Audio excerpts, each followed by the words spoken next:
এক দফা ঘোষণা দিয়েছেন 16 জুলাই তারেক রহমান দিয়েছেন যে আমরা আর কোনো আপোষ নাই, কোনো কোটা নাই, কোনো কিছু নাই, এক দফা শেখ হাসিনার পদত্যাগ ছাড়া বাংলাদেশে আর কোনো আপোষ নেই, তারেক রহমান। তাই আজকে আমরা বলতে চাই, যারা এই আন্দোলনকে হাইজ্যাক করতে চান, যারা নির্বাচনকে বানচাল করতে চান, আপনাদের ভোটের বাক্সে ভোট কত এটা জেনেই আপনারা এগুলো করতে চান, কোনো লাভ হবে না। বাংলাদেশে আমরা বলতে চাই 90-এর গণঅভ্যুত্থানের পরে নুরুদ্দিন সাহেব সেনাপ্রধান ছিলেন, উনি বাংলাদেশে একটি সুষ্ঠু নির্বাচনের এদিন ক্ষমতা নিতে পারতেন, কিন্তু উনি বিচারপতি শাহাবুদ্দিন সাহেব সেদিন তত্ত্বাবধায়ক সরকারের প্রধান হলেন। আজীবন ইতিহাসে নাম লেখা থাকবে বিচারপতি শাহাবুদ্দিনের এবং নুরুদ্দিন সাহেবের। তাদের যৌথ উদ্যোগে বাংলাদেশে একটি স্বচ্ছ পরিচ্ছন্ন ইনক্লুসিভ নির্বাচন হয়েছে। সেই নির্বাচনে বেগম খালেদা জিয়া প্রধানমন্ত্রী হয়েছে।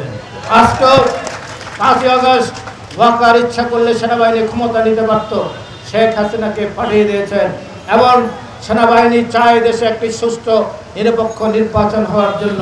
বেগম খালেদা জিয়া বলেছেন, আমি নির্বাচন করতে পারি যদি ডিসেম্বরের মধ্যে নির্বাচন হয়।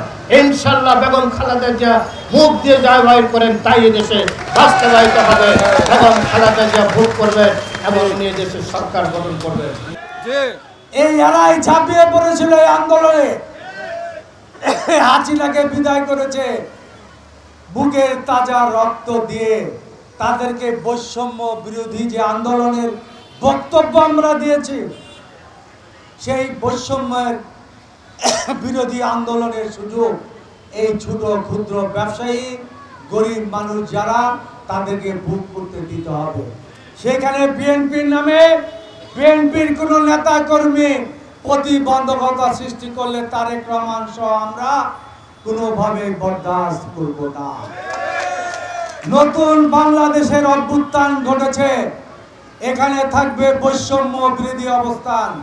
যে যার ব্যবসা, যে যার বক্তব্য, যার যার আইনের শাসন সে ভোগ করবে স্বাধীনভাবে। আগামী দিনে বৈষম্য বিরোধী বাংলাদেশ, একটা উন্নত বাংলাদেশ তারেক রহমানের নেতৃত্বে ইনশাল্লাহ আমরা গঠন করব। বিএনপি সহ এদেশের মানুষ ইনশাল্লাহ আগামী নির্বাচনে তারেক রহমানকে প্রধানমন্ত্রী করার জন্য সুযোগ সৃষ্টি করে দিবেন।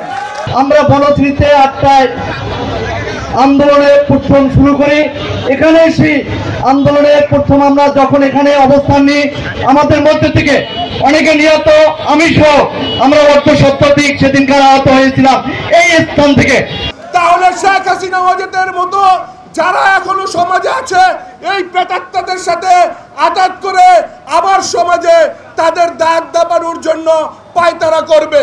তাই শহীদি সেই প্রত্যেকটা রক্তের সাথে অঙ্গীকার করে আমরা বিএনপিরা বলতে চাই, আমরা যেন কোনো আঘাত না করি, আমরা যেন কোনো আঘাতকারীকে আমাদের এখানে প্রশ্রয় না দেই।